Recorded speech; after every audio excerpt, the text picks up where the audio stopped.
Baik, Assalamualaikum warahmatullahi wabarakatuh. Alhamdulillahirabbil alamin wassalatu wassalamu ala asrafil anbiya wal mursalin sayyidina wa maulana Muhammadin wa ala alihi wa sahbihi ajma'in. Amma ba'du. Raditu billahi rabba wa bil islami dina wa bi Muhammadin nabiyya wa rasula. Rabbi zidni ilma warzuqni fahma. Amin. Baik anak-anakku, adik-adikku, kita sudah memasuki modul yang keempat, yaitu tentang kebijakan moneter awal pemerintahan Islam pada masa Rasulullah Sallallahu Alaihi Wasallam.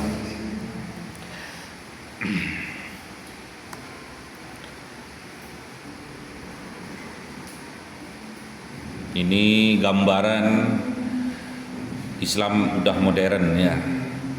Gambaran Islam udah modern. Enggak begitu terangnya.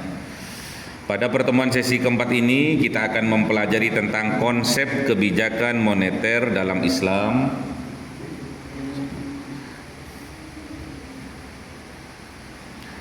Sistem moneter pada masa Rasulullah, penggunaan mata uang dalam perekonomian Islam, fungsi uang dalam Islam, mekanisme pasar pada masa Rasulullah, serta kebijakan moneter yang diterapkan untuk menjaga stabilitas ekonomi dalam masyarakat. Adapun yang akan kita capai yaitu ada 10 hal. Yang pertama, kalian sebagai mahasiswa harus bisa menjelaskan pengertian kebijakan moneter dalam Islam. Jadi harus tahu pengertian kebijakan moneter itu apa dalam Islam. Yang kedua, menjelaskan sistem moneter pada masa Rasulullah, harus bisa. Tandanya kalian belajar sungguh-sungguh tentang ekonomi Islam ya. Yang ketiga, menjelaskan penggunaan mata uang pada masa Rasulullah. Mata uang pada zaman Rasulullah uang apa? Uang dolar. Uang apa? Dinar dan dirham. Tinggian mana antara dinar dan dirham? Masa? Kenapa kok enggak dirham?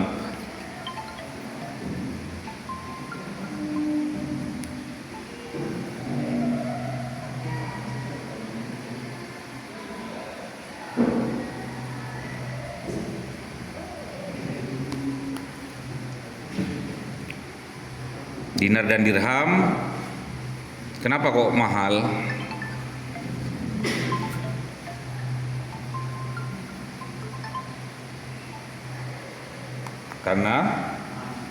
Karena terbuat dari apa? Dari emas ya. Makanya emas itu mahal. Mana anunya mas? Apanya itu? Absennya. Biar tahu emas yang mana yang mahal ini. Apa emas Sopian, apa emas? Makanya mbak-mbaknya suka emasnya. Terus yang kelima, mahasiswa harus bisa menjelaskan prinsip-prinsip kebijakan moneter dalam Islam, menjelaskan peran pasar dalam perekonomian Islam, menjelaskan kebijakan Rasulullah dalam menjaga stabilitas ekonomi, menjelaskan larangan praktek riba dalam sistem moneter Islam. Udah ya, belajar riba kan udah ya? Ya, ada berapa macam riba? Wah, repot kalau lupa. Nah, ada berapa? Ada 10? Ada berapa? Riba. Menjelaskan hubungan kebijakan moneter dengan kesejahteraan masyarakat, menjelaskan karakteristik sistem moneter Islam dibandingkan sistem konvensional. Baik, kita akan memasuki kegiatan belajar 1. Cukup matanya saja ya.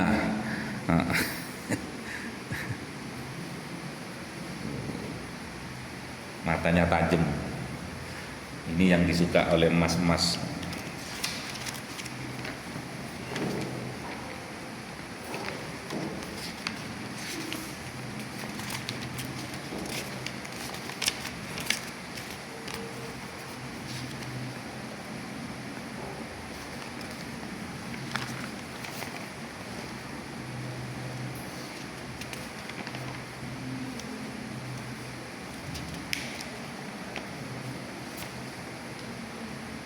Mas Muzaki. Enggak, saya ingin tahu kalau emasnya mahal. Jadi dalam kegiatan belajar 1 yaitu akan membahas tentang konsep dasar kebijakan moneter dalam Islam. Dalam kegiatan belajar ini akan dibahas tentang pengertian kebijakan moneter, tujuan kebijakan moneter, serta fungsi uang dalam ekonomi Islam.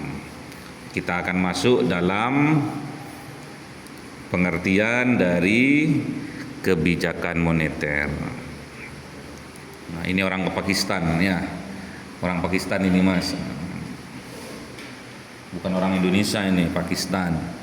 Biar tahu. Apa sih kebijakan moneter itu? Kebijakan moneter adalah kebijakan yang dilakukan untuk mengatur jumlah uang yang beredar dalam perekonomian guna mencapai stabilitas ekonomi. Nah, kalau ditanya apa sih kebijakan moneter itu? Yaitu suatu kebijakan yang dilakukan untuk mengatur jumlah uang yang beredar dalam perekonomian guna mencapai stabilitas ekonomi. Ya. Dalam Islam, kebijakan moneter tidak hanya bertujuan menjaga stabilitas ekonomi, tetapi juga mewujudkan keadilan, keseimbangan, dan kemaslahatan masyarakat.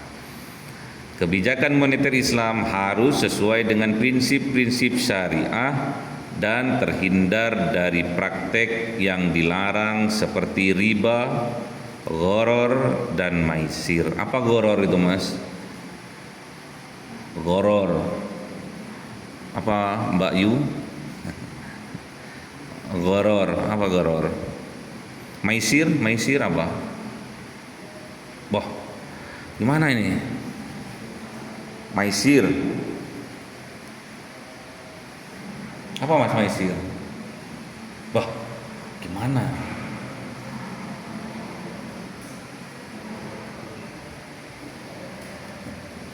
Apa maisir? Kan diharamkan kan maisir kan ya? Apa mbaknya? Maisir? Gharar, gharar apa gharar? Hah? Apa gharar? Hah? Apa? Gharar mbaknya? Gharar? Ojo gharar lah. Apa? Apa gharar? Hah? Enggak boleh gharar.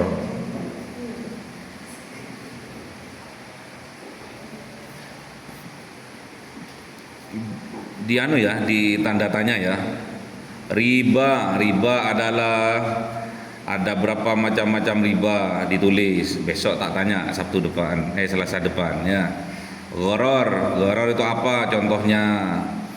Dan maisir itu apa dan contohnya ya. Jadi nggak ada alasan. Siapa yang ngajar sejarah perekonomian Islam? Dr. Budi. Wah, repot nih. Nggak dijelaskan tentang riba. Cuma dibaca aja Pak. Oh, gharar cuma dibaca tok. Maisir repot nanti ya. Harus Selasa depan saya tanya ya. Sudah tahu ya pengertian dari kebijakan moneter? Sudah, yaitu kebijakan yang dilakukan untuk mengatur jumlah uang yang beredar dalam perekonomian guna mencapai stabilitas ekonomi. Namun, kebijakan moneter dalam Islam bukan hanya mengatur mencapai stabilitas ekonomi, tetapi juga mewujudkan keadilan, keseimbangan, dan kemaslahatan masyarakat agar perputaran uang tidak hanya beredar di kelompok orang-orang yang kaya saja ya.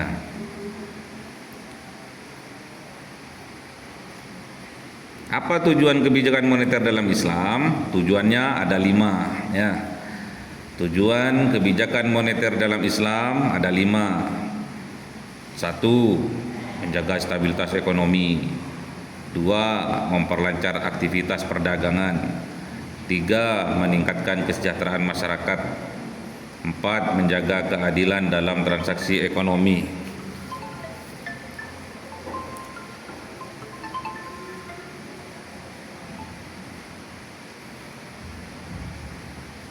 menghindari praktek ekonomi yang merugikan masyarakat.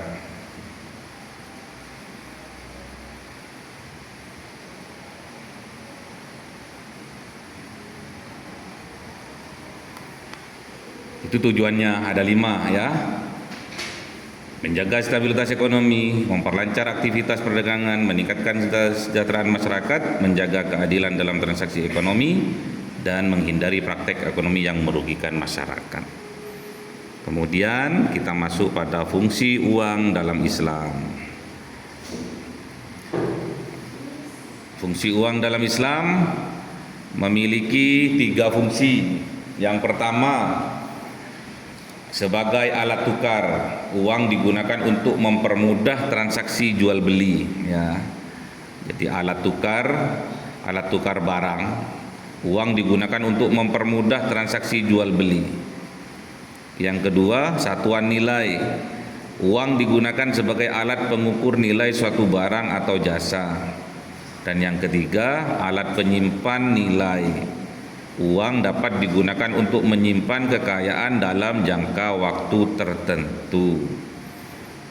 Itu fungsi uang dalam Islam.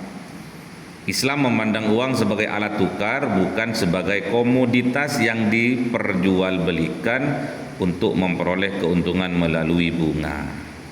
Jadi jual beli uang itu hukumnya apa? Ya? Riba, haram ya. Kemudian kita masuk pada sistem moneter pada masa Rasulullah.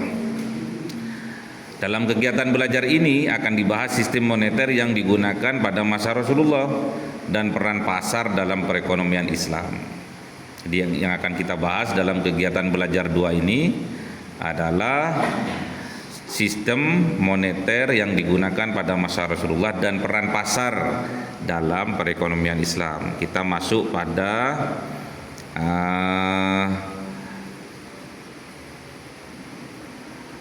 mata uang pada masa Rasulullah. Tadi sudah disebutkan mata uang pada masa Rasulullah itu ada 2, yaitu dinar ya. Dinar merupakan mata uang emas yang berasal dari Romawi. Kemudian dirham merupakan mata uang perak yang berasal dari Persia. Kedua mata uang tersebut digunakan sebagai alat pembayaran dalam berbagai transaksi perdagangan. Jadi 2 ini, dinar dan dirham. Kemudian peran pasar dalam perekonomian Islam. Jadi kalau di pasar itu ada penjual dan ada pembeli. Peran pasar dalam perekonomian Islam, pasar merupakan tempat bertemunya penjual dan pembeli untuk melakukan transaksi. Kemudian Rasulullah memberikan kebebasan kepada kita masyarakat untuk melakukan kegiatan ekonomi selama tidak bertentangan dengan syariat Islam. Kalau berdagang hukumnya apa? Boleh atau haram? Hah? Berdagang boleh enggak? Boleh. Ada ayatnya di Al-Quran. Gimana ayatnya? Boleh berdagang, haram riba. Gimana? Gimana? Dalil. Santri itu harus lebih dalil ya, ketimbang mahasiswa umum. Harus lebih dalil.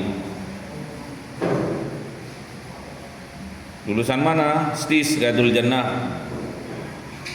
Berapa juz? 30 juz. Coba hafal 30 juz. Apa hafal juznya toh ya? Ya harus hafal dalil-dalilnya ya. Gimana dalilnya? Allah mengharamkan riba dan memperbolehkan jual beli. Gimana?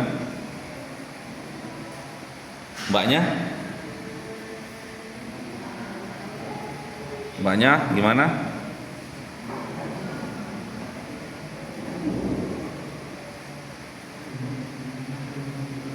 Loh gimana? Kita tanya dalil kok nggak iso. Masnya sudah ngapalkan dalil. Ya mas, dalil apa mas? Dalil akad nikah. Ya. Mobil tuh ngono tok guys, ha?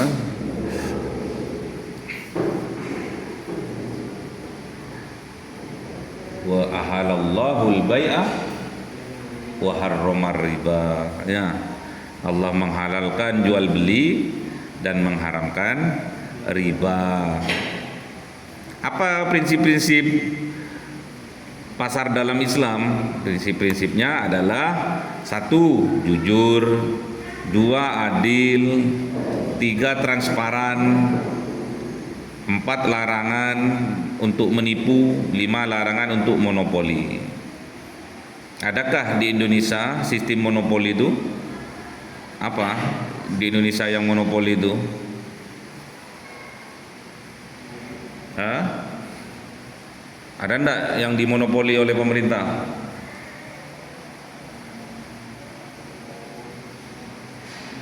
Gak ada ya? Ada atau nggak ada?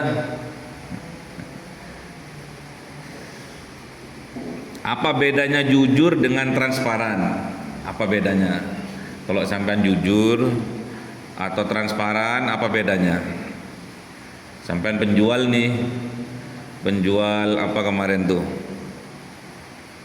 Penjual buah. Ada buah apel, pir, anggur. Apa bedanya menjual buah itu jujur dan transparan? Apa bedanya? Jujur toh nggak usah transparan, misalkan, itu tidak masuk terhadap prinsip pasar dalam Islam loh. Jadi harus jujur, harus transparan. Apa bedanya jujur dan transparan itu?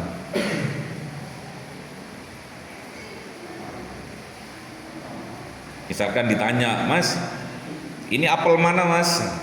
Terus sampean jawab gimana? Sampean penjual apel misalkan, sampean ngambil apel di Batu, terus sampean jawab gimana? Ini apel dari mana Mas? Dijawab dari Batu. Berarti jujur. Kalau transparan,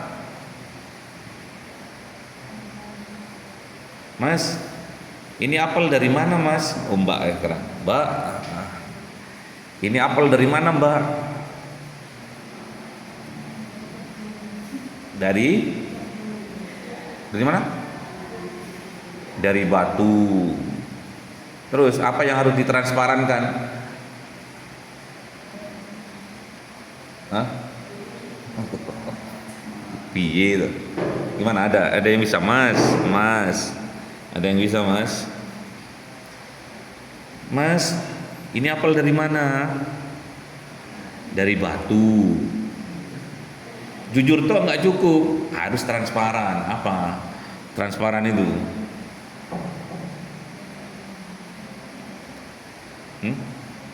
Oh Mbak, ngantuk Mbak. Waduh, makanya lihat ke sana terus ngantuk. Lembur berarti mbak-mbaknya ini. Apa? Transparan. Harus transparan kita itu. Ya Mbak, ini saya ngambil apel dari Batu. Kalau yang ini 1 minggu yang lalu. Kalau yang ini, yang lebih mahal ini barusan tadi.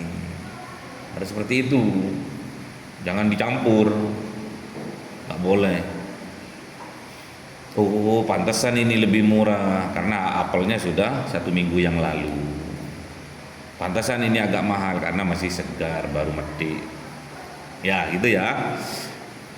Nipu, bohong nggak boleh, monopoli juga nggak boleh.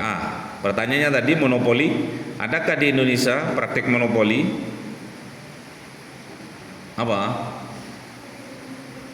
Apa monopoli di Indonesia itu? Ada 2 yang dimonopoli di Indonesia itu. Apa? Satu ini loh, listrik. 2 minyak bumi. 2 apa yang dimonopoli? Banyak sekarang bensin udah. Dulu dimonopoli, sekarang sudah enggak. Apa? MBG. Apa? PDAM ya, masih dimonopoli. Padahal airnya gratis.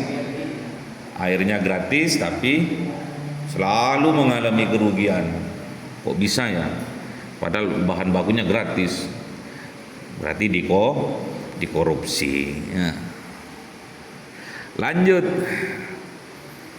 mekanisme harga dalam Islam. Rasulullah pada dasarnya membiarkan harga terbentuk secara alami berdasarkan kekuatan permintaan dan penawaran. Biarkan pasar yang menentukan. Jadi pernah sahabatnya Rasulullah namanya Abdurrahman bin Auf.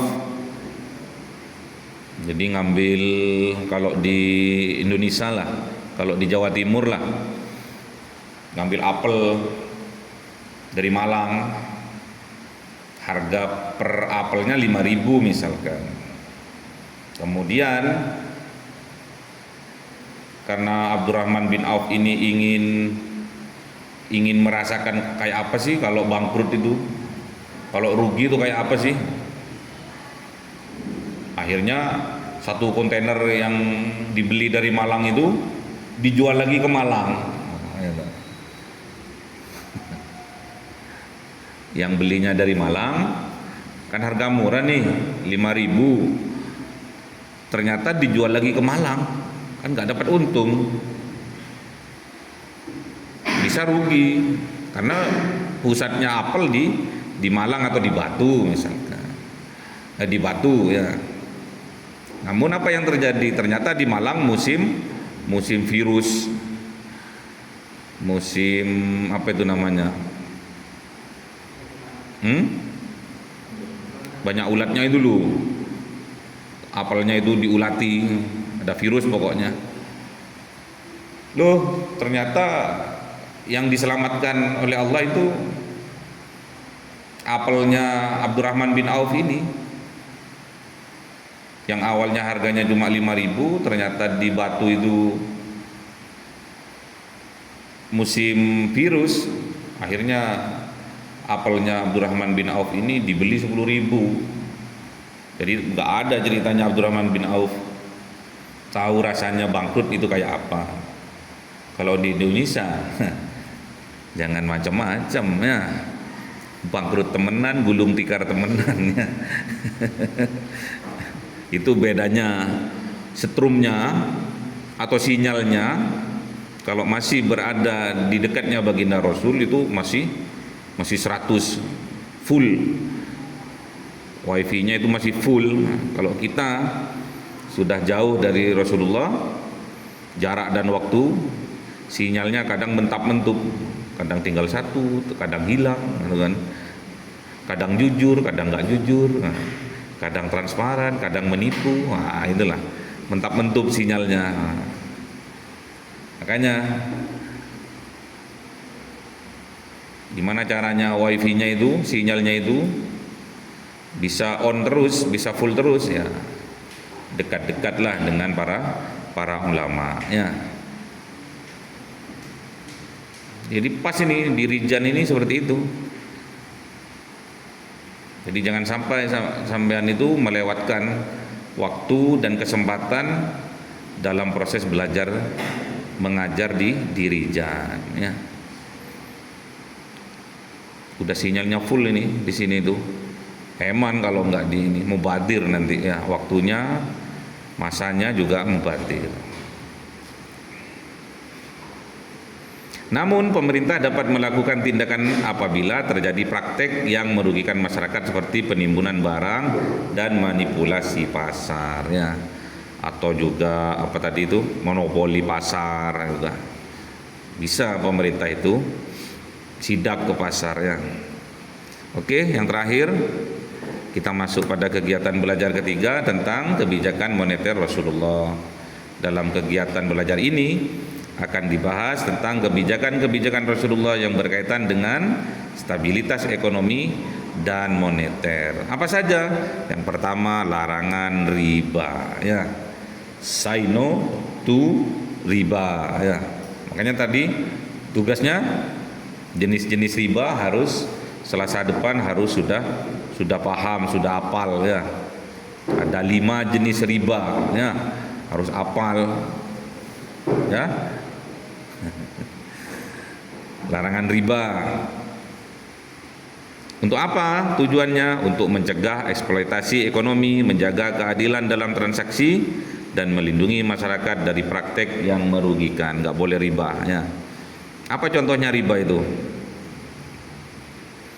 Dalam praktek jual beli riba, pakai apa? Pakai riba itu loh. Berarti apa? Yang diperjualbelikan apa? Riba itu. Hah?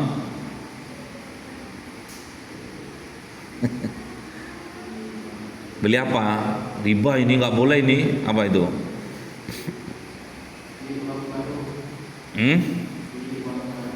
Ya kalau sekarang, kalau zamannya Rasulullah apa itu?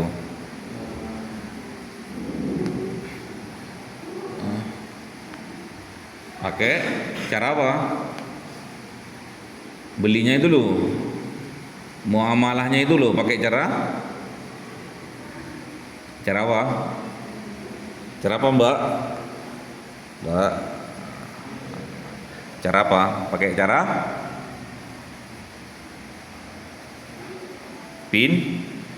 pinjaman atau kredit ya.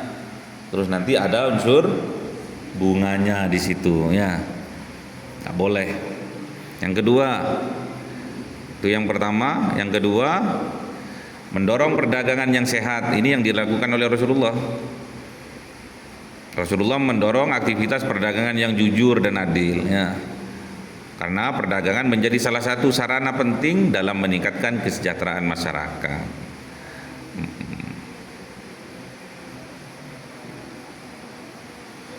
Jadi biar uang itu tidak berputar di kelompoknya orang borjois saja. Ya.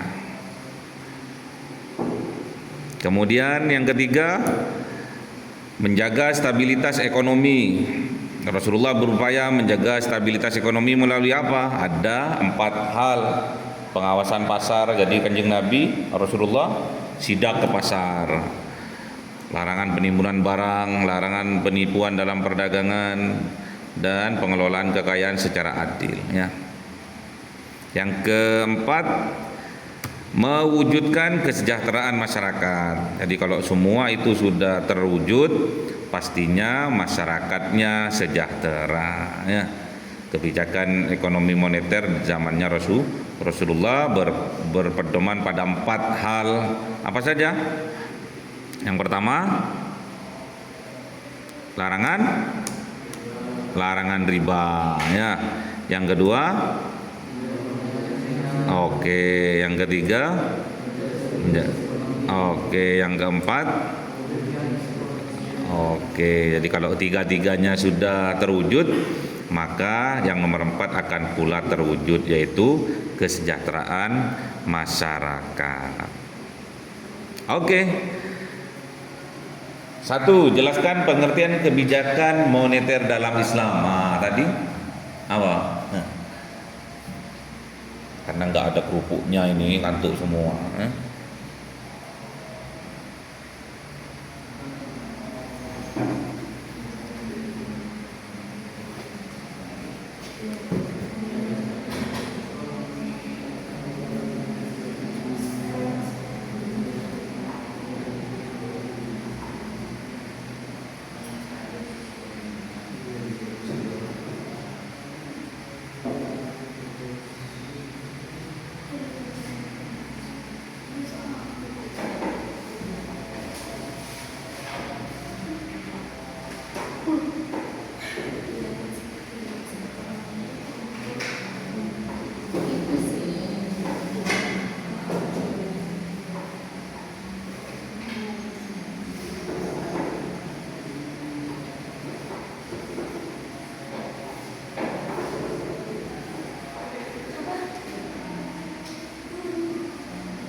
Banyak.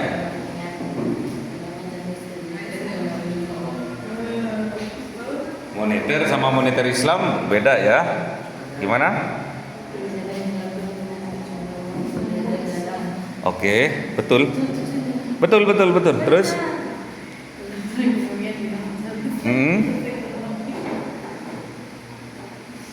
Terus?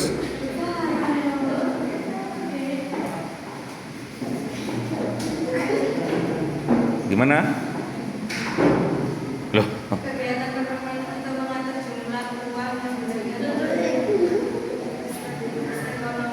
Oke. Terus? Itu moneter Islam.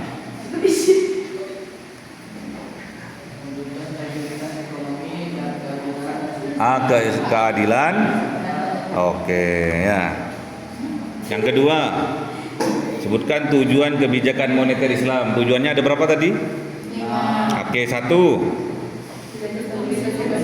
2. 3. Oke, 4. Oke. Yang ketiga, apa fungsi uang dalam perspektif Islam? Hah? Alat tukar.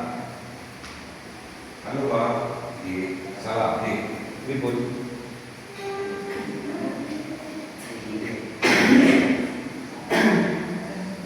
Ini bukan kustemi, kan ini. Oh anaknya. Anaknya Yudi.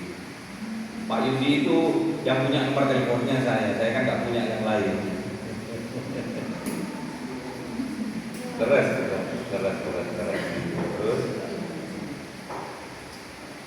Oke.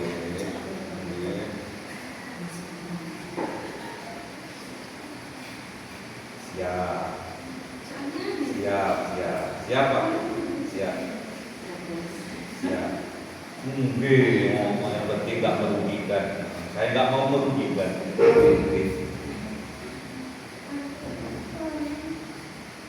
Siap.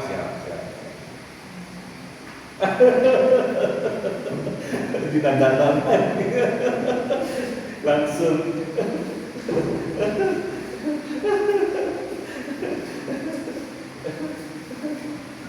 Loh, kok tahu Pak?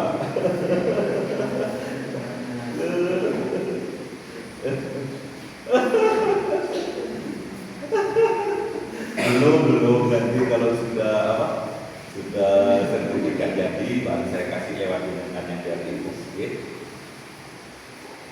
Siap.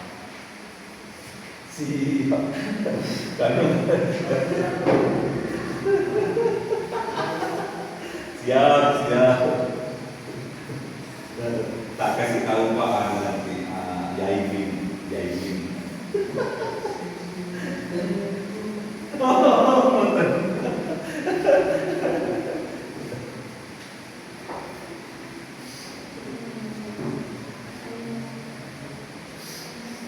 Abang baca dia dah biasa. Memang pelakuannya gitu.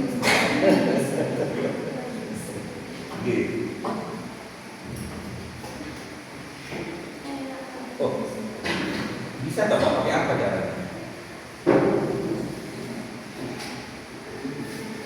Iya, pakai panjang Pak.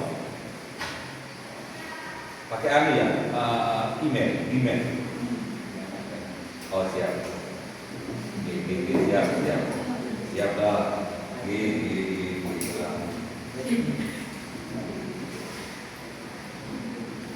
Terus yang keberapa sekarang? Jelaskan penggunaan dinar dan dirham pada masa Rasulullah. Digunakan untuk apa dinar dirham? Hah? Pembayaran? Ada berapa tadi?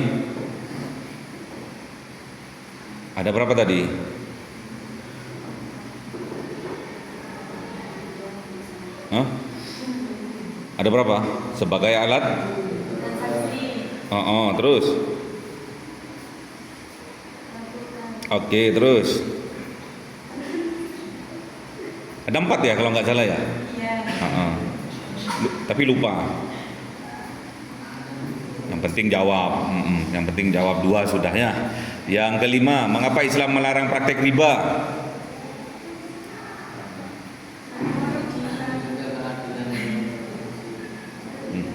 Masa rugi riba itu? Apa sih riba itu contohnya? Hah?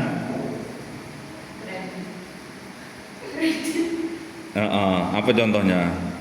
Beli secara kredit kan? Bunganya terlalu besar kan ya. Kalau bunganya kecil. Kalau bunganya kecil. Apa yang nggak pakai bunga sekarang? Mau nembak cewek aja pakai bunga sekarang. Loh kan tertawa mbaknya. Mbaknya tertawa nih. Oke, lanjut karena saya mau ke Lamongan ya. Oke, pilihan janda. 1, mata uang emas yang digunakan pada masa Rasulullah disebut dirham. Kenapa kok bukan dinar? Dinar atau dirham? Masa ini salah ini. Dirham atau dinar?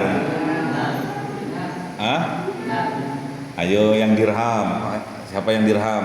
Angkat tangan. Dinar atau dirham? Dirham itu terbuat dari perak. Berarti yang terbuat dari emas? Dinar.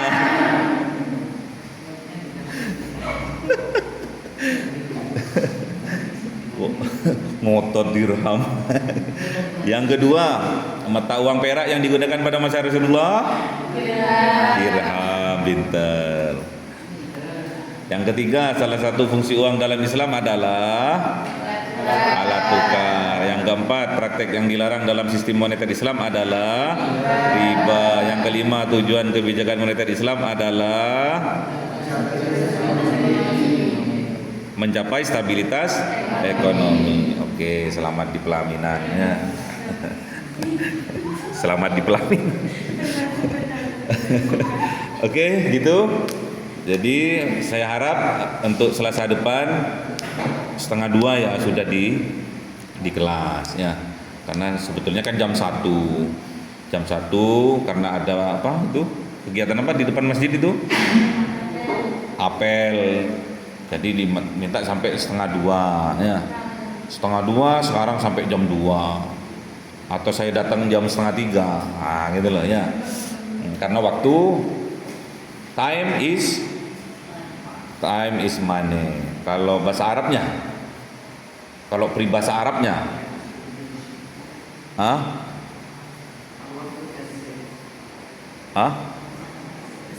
waktu itu adalah pedangnya. Makanya hati-hati. Kalau pedangnya di belakangnya sampean, bokongnya sampean akan